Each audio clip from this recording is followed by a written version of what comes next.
السلام علیکم ورحمۃ اللہ وبرکاتہ۔ الحمد للہ وحدہ والصلاة والسلام علی من لا نبی بعدہ، اما بعد فاعوذ باللہ من الشیطان الرجیم، بسم اللہ الرحمن الرحیم۔ ان مثل عیسیٰ عند اللہ کمثل آدم خلقه من تراب ثم قال له كن فيكون، الحق من ربك فلا تكونن من الممترين۔ صدق اللہ العظیم وبلغنا رسوله النبی الکریم ونحن على ذلك لمن الشاہدین والشاکرین والحمد للہ رب العالمین۔ بلغ العلا بکمالہ کشف الدجا بجمالہ حسنت جمیع خصالہ صلو علیہ وآلہ۔ گزشتہ جمعہ حضور صلی اللہ علیہ وآلہ وسلم کی سیرت کے موضوع پر گفتگو ہو رہی تھی کہ 9 ہجری جب شروع ہوا، آپ صلی اللہ علیہ وسلم کے پاس مختلف علاقوں سے لوگ مدینہ کا رخ کیا، حضور کی خدمت میں آ کر اسلام کو قبول کرنے لگے۔ ان وفود میں سے ایک وفد نجران کے عیسائیوں کا آیا کہ جب وہ مدینہ میں آئے تو مسجد نبوی میں آ کر انہوں نے اپنی نماز پڑھی۔ عصر کی نماز آپ صلی اللہ علیہ وسلم پڑھا چکے تھے۔ نماز پڑھنے کے بعد جب حضور سے ملاقات ہوئی، ملاقات میں انہوں نے سوال یہ اٹھایا سب سے پہلے کہ ہمیں آپ مطمئن کریں۔ عیسائیوں نے کہا کہ آپ اللہ کے نبی ہیں اور ہمیں اس بارے میں یہ بتائیں کہ آپ کہتے ہیں کہ حضرت عیسیٰ وہ اللہ کے بندے ہیں، اللہ کے بیٹے نہیں، اور آپ یہ کہتے ہیں کہ وہ تو اللہ کی مخلوق میں سے ہے، جبکہ ہم عیسائیوں نے کہا ہم تو اس کو اپنا خدا مانتے ہیں۔ جس خدا کو آپ مانتے ہیں، عیسائیوں نے کہا، اس کو بھی ہم خدا مانتے ہیں، لیکن حضرت عیسیٰ کو بھی ہم مسیح اور خدا مانتے ہیں، عیسائیوں نے کہا۔ تو یہ سوال اور جواب پچھلا جمعہ میں نے کچھ اس کی تفصیل کی تھی، جس کا خلاصہ اور آخری بات یہ ہوئی، حضور نے فرمایا عیسائیوں سے یہ بتاؤ حضرت عیسیٰ علیہ السلام کسی کے پیٹ سے پیدا ہوئے یا آسمان سے اترے؟ تو عیسائیوں نے کہا کہ حضرت عیسیٰ حضرت مریم کے پیٹ سے پیدا ہوئے۔ حضور نے فرمایا حضرت مریم عورت ہیں یا کوئی فرشتہ ہیں؟ تو وہ عورت، عیسائیوں نے کہا۔ حضور نے فرمایا اچھا یہ بتاؤ حضرت عیسیٰ علیہ السلام جیسے اور بچے پیدا ہوتے ہیں ماں کے پیٹ سے، ایسے پیدا ہوئے یا اس کا کوئی اور طریقہ تھا پیدا ہونے کا؟ تو عیسائی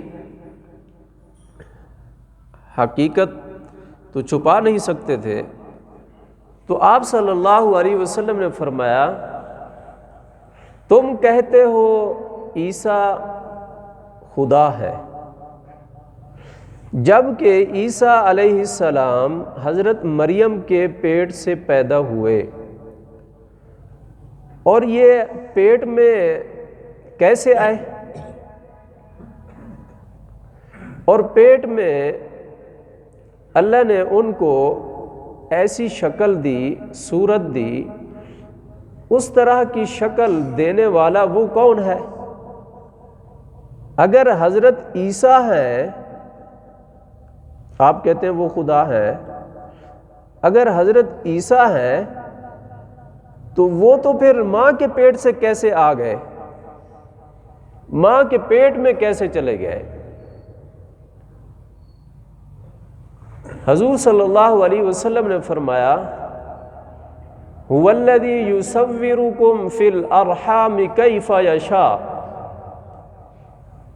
عیسائیو یاد رکھو، صرف وہ اللہ ہے جو ماں کے رحم میں بچے کو صورت عطا کرتا ہے، اور وہ صورت عطا کرتا ہے کیف یشاء، جس طرح چاہتا ہے۔ اللہ جس طرح چاہتا ہے ماں کے پیٹ میں بچے کو صورت عطا کرتا ہے، تو اللہ نے جس طرح چاہا حضرت عیسیٰ علیہ السلام کو بھی مریم کے پیٹ میں اپنی مرضی کے مطابق اللہ نے ان کو صورت عطا کی۔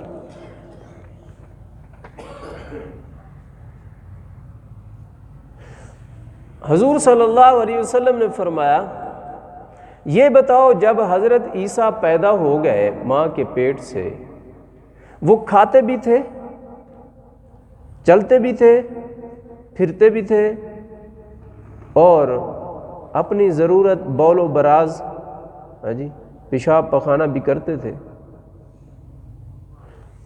تو اگر خدا ہوتے، خدا تو ان ساری چیزوں سے پاک ہے، کھانے سے پاک، پینے سے پاک، کپڑے سے پاک، اولاد سے پاک، شادی سے پاک، بیوی سے پاک، ہم سفر سے پاک، کسی کی ان کو مدد کی ضرورت نہیں۔ جب تم کہتے ہو کہ حضرت عیسیٰ علیہ السلام وہ ہمارے ساتھ ہمارے لوگوں کے ساتھ بیٹھتے تھے، کھاتے تھے، پیتے تھے، چلتے تھے، بولتے تھے، ایک دوسرے کی شادی میں، غمی میں، خوشی میں جاتے تھے، اللہ رب العالمین تو ان ساری چیزوں سے پاک ہے، تو تمہارا کیسا خدا ہے حضرت عیسیٰ؟ کیسا خدا؟ عیسائیوں کے پاس جواب نہ تھا۔ اب جواب نہیں تھا، لیکن ہٹ دھرمی تھی، ضد تھی۔ حضور نے فرمایا اب مسلمان ہو جاؤ۔ جواب جب نہ ملا، حضور نے فرمایا اب تم ایسا کرو، مسلمان ہو جاؤ۔ تو کہنے لگے عیسائی ہم تو پہلے مسلمان ہیں۔ کیا کہا انہوں نے؟ ہم تو پہلے مسلمان ہیں۔ تو حضور نے فرمایا اچھا تم مسلمان ہو، تمہارا کیسا اسلام ہے کہ تم خنزیر بھی کھاتے ہو، بندر بھی کھاتے ہو، سور بھی کھاتے ہو، حلال بھی کھاتے ہو، حرام بھی کھاتے ہو؟ تمہارا کیسا اسلام ہے؟ تم کیسے مسلمان ہو؟ حضور نے فرمایا عیسائی سور بھی کھاتے ہیں نا، حلال حرام سب کھاتے ہیں۔ حضور نے فرمایا تم کیسے مسلمان ہو؟ تمہارا دین کیسا ہے جبکہ یہ چیزیں کیا ہیں؟ حرام ہیں، اللہ نے ان کو حرام کیا ہے۔ ایسا اسلام نہیں۔ حضور نے فرمایا وہ اسلام جو میں لے کر آیا ہوں، جس میں حلال چیزیں ہیں، اللہ نے جو حلال کی ہیں وہ کھاؤ، جو حرام کی ہیں ان کو چھوڑ دو۔ اللہ نے سود کو حرام کیا ہے اور تم سودی کاروبار کرتے ہو۔ حضور صلی اللہ علیہ وسلم نے فرمایا عیسائیوں سے، تو ان کے پاس کوئی جواب نہ تھا، مانے نہیں، اسلام میں داخل نہ ہوئے۔ تو ان کے جو 3 آدمی تھے، بڑے سرداروں میں سے 3 آدمی، پچھلے جمعہ میں نے بتایا تھا ایک عبد المسیح عاقب، ایک سیدھام، اور تیسرا ابو حارثہ، 3 آدمی۔ انہوں نے کہا حضور صلی اللہ علیہ وسلم سے کہ ہم آپ کو بتاتے ہیں۔ حضور نے فرمایا نہیں، اگر تم اب بھی میرے دلائل کو نہیں مانتے تو پھر آخری فیصلہ یہ ہے تمہارے دین کے مطابق، تم پھر آؤ مباہلہ کرو، مباہلہ کرو کہ جو سچا ہوگا وہ بچے گا، جو جھوٹا ہوگا وہ تباہ و برباد ہو جائے گا۔ کیسے ہوگا مباہلہ؟ ایک میدان میں سارے جمع ہو جاؤ، تم بھی اور ہم بھی، تم اپنی عورتوں کو بچوں کو بھی ساتھ لاؤ، ہم بھی اپنی عورتوں اور بچوں کو ساتھ لاتے ہیں، اور پھر قسم اٹھاتے ہیں اللہ کی کہ اے اللہ تم بھی قسم اٹھانا۔ حضور نے فرمایا عیسائیوں سے تم بھی قسم اٹھانا، اے اللہ اگر ہم سچے ہیں ہمیں باقی رکھ اور ان کو کیا کر، ہلاک کر۔ حضور نے فرمایا ہم بھی قسم کھائیں گے کہ اے اللہ اگر ہم سچے ہیں، ہمارا دین سچا ہے، اسلام سچا ہے، تو ہمیں باقی رکھ، ان کو تباہ و برباد کر۔ پھر آؤ، حضور نے چیلنج دیا۔ جب سارے دلائل کو نہ مانا، پھر آخر میں اس جگہ پر فیصلہ ہونا تھا، تو انہوں نے کہا ہمیں شام کا ٹائم دیں۔ جب شام ہو گئی مشورہ کیا، جب صبح ہوئی حضور صلی اللہ علیہ وسلم نے اپنے بچوں کو تیار کیا، حضرت حسن حسین کو تیار کیا، حضور صلی اللہ علیہ وسلم نے اپنی بیٹی کو تیار کیا، حضرت علی کو تیار کیا۔ جب آ گئے، جب عیسائیوں نے دیکھا تو سمجھ گئے کہ یہ واقعی یہ اللہ کے سچے نبی ہیں، ہم نے اگر مباہلہ کیا تو ہم کیا ہو جائیں گے، تباہ و برباد ہو جائیں گے، ہلاک ہو جائیں گے۔ تو انہوں نے مباہلہ کرنے کی بجائے انہوں نے کہا ہم صلح کرتے ہیں، صلح کرتے۔ حضور نے فرمایا صلح ایک شرط پر ہوگی، ایک معاہدہ ہوگا، تم نجران میں رہو گے اپنے علاقے میں، لیکن تم جزیہ دو گے، اور جزیہ کتنی ہوگا؟ حضور نے فرمایا 1 سال کا 2000 حلے، حلے، یہ ایک حلہ جو ہے وہ 400 درہم کا ہوتا تھا۔ اب تو پیسے ہیں، یہاں تو پیسے ہیں، ادھر درہم اب بھی چلتے ہیں۔ حضور نے فرمایا 2000 حلے، ایک حلہ 400 درہم کا۔ آپ نے 1000 حلہ رجب میں اور 1000 حلہ جو ہے سفر کے مہینے میں، سال کو 6 مہینوں میں تقسیم فرمایا۔ آپ نے فرمایا رہو سکون سے، لیکن اسلام کو نہیں چھیڑنا، مسلمانوں کو نہیں چھیڑنا، وہاں رہنا ہے اور تم نے جزیہ دینا ہے۔ یہ تحریر لکھو، معاہدہ لکھو۔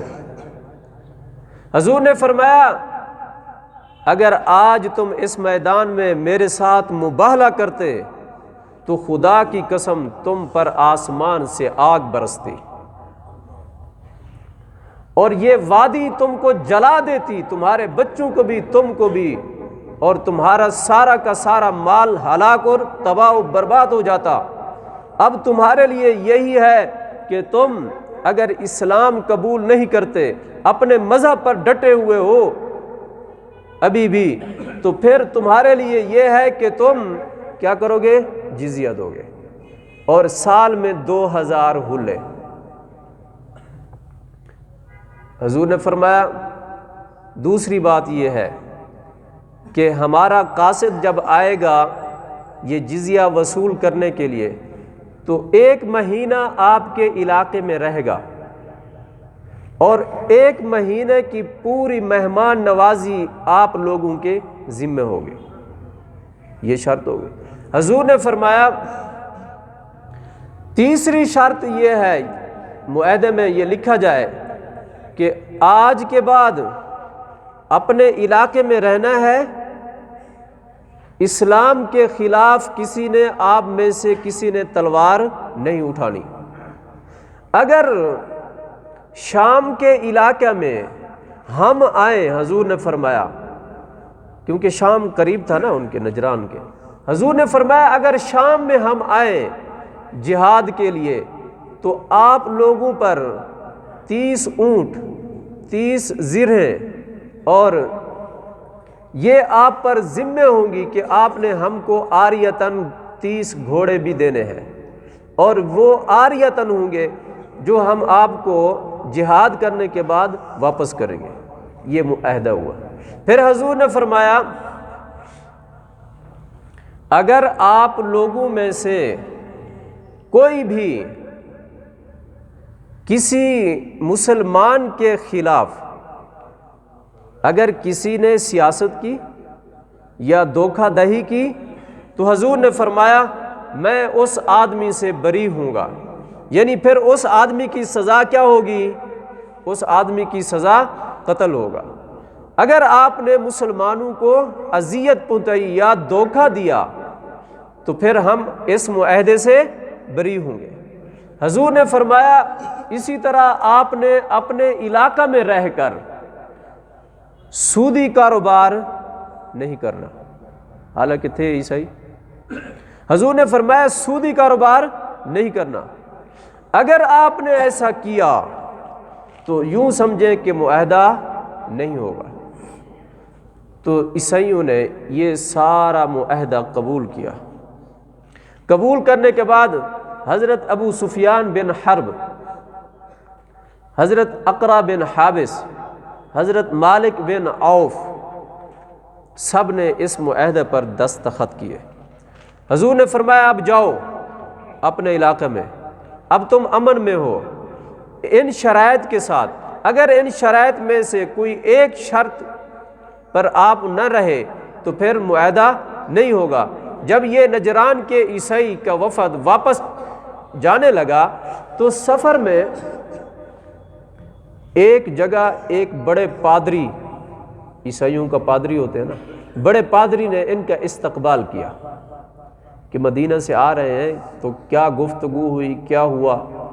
تو ایک پادری نے استقبال کرتے ہوئے ان وفد سے پوچھا کہ بتاؤ کیا ہوا، مدینہ گئے تھے؟ تو انہوں نے کہا یہ معاہدہ ہوا، ہم اب اس معاہدے کے تحت رہیں گے۔ انہوں نے کہا مجھے دکھاؤ۔ تو وہ پادری حضور صلی اللہ علیہ وسلم کا لکھا ہوا معاہدہ تحریری وہ پڑھ رہا تھا۔ اسی اثناء میں اس وفد کے 3 آدمیوں میں سے ایک ابو حارثہ بھی تھے جو اس وفد کے بڑے پادری تھے، جس کا پچھلے جمعہ میں نے بتایا تھا۔ وہ گھوڑے پر سوار تھا تو اس کا گھوڑا بتکنے لگا۔ جب بتکنے لگا تو اس کا چچا زاد بھائی اس نے ایک ایسی گفتگو کی، اس گفتگو میں ایسے الفاظ کہے جو عربی میں کہتے ہیں تعسل ابعد، حضور کو گالی دی اس نے۔ عیسائیوں کا وفد تھا تو ابو حارثہ کے چچا زاد بھائی نے حضور کو جب گالی دی تو ابو حارثہ عیسائی ہونے کے باوجود، عیسائی ہونے کے پادری ہونے کے باوجود اس نے اپنے چچا زاد بھائی کو ٹوکا۔ اس نے کہا کم بخت کیا کہہ رہا ہے، کیسے الفاظ کہہ رہا ہے؟ وہ حقیقتاً وہ اللہ کا سچا نبی ہے، پادری ہونے کے باوجود، عیسائی ہونے کے باوجود وہ اپنے چچا زاد بھائی کو کیا کہتا ہے کہ ہم یقین کرتے ہیں ابھی مدینہ سے آ رہے ہیں، ہم اس بات کی تصدیق کرتے ہیں کہ واقعی یہ اللہ کے نبی ہیں، ایسی بات اپنے الفاظ سے مت کہو۔ تو آگے اس کا چچا زاد بھائی کہنے لگا اگر یہ بات حقیقت ایسے ہے تو پھر تم نے اسلام قبول کیوں نہیں کیا؟ تم مدینہ بھی گئے، ان کے پاس بیٹھے بھی صحیح، ان سے ملاقات بھی کی اور تم ان کے پاس رہ بھی صحیح، تو پھر تم نے اسلام کیوں نہیں قبول کیا؟ تو ابو حارثہ کہنے لگا میں تو کسی وجہ سے اسلام قبول نہیں کیا کہ سارے عیسائی مجھے پادری بناتے ہیں اور میں ان کا بڑا ہوں، اگر میں نے اسلام قبول کر لیا تو عیسائی میرا جو تعاون کرتے ہیں وہ میرا ختم ہو جائے گا، میں نے تو اس لیے اسلام کو قبول نہ کیا۔ تو اس کے چچا زاد بھائی نے کہا اگر تم دل سے اس بات کی تصدیق کرتے ہو کہ وہ آخری نبی ہیں تو میں یہیں سے مدینہ جاتا ہوں اور جا کر اسلام میں داخل ہوتا ہوں۔ تو اس کے چچا زاد بھائی اس نے گھوڑے کو دوڑایا اور مدینہ پہنچے، حضور کی خدمت میں جا کر حضور سے فرمایا مجھے کلمہ پڑھاؤ، آپ کی تصدیق تو میرے ان بھائیوں نے بھی کی ہے۔ تو وہ کلمہ پڑھا اور آپ صلی اللہ علیہ وسلم کے وہ پیارے صحابی بنے کہ حتیٰ کہ ایک معرکہ میں شہید ہو گئے۔ جب اس بات کا پتہ چلا ابو حارثہ کو، جب اس بات کا پتہ چلا ان پادریوں کو، بڑوں کو، عبد المسیح عاقب کو، اور اسی طرح ان کے جو بڑے سردار تھے تیسرا، جب ان کو یہ اس بات کا پتہ چلا، ان کو بھی احساس ہوا کہ جب ہم حقیقت کو جانتے ہیں، دل میں یہ بات ہم رکھتے ہیں کہ وہ اللہ کے سچے نبی ہیں، تو انہوں نے کہا کیوں نہ پھر ہم بھی کلمہ پڑھ لیں۔ تو یہ بھی اٹھے اور پھر گئے حضور کی خدمت میں، سب نے، نجران کے ان سب سرداروں نے، عیسائیوں نے حضور کا کلمہ پڑھ لیا، حتیٰ کہ اسلام میں داخل ہو۔ وقت ختم ہو گیا، پھر آئندہ جمعہ انشاءاللہ یہاں سے بات شروع کریں گے۔ وآخر دعوانا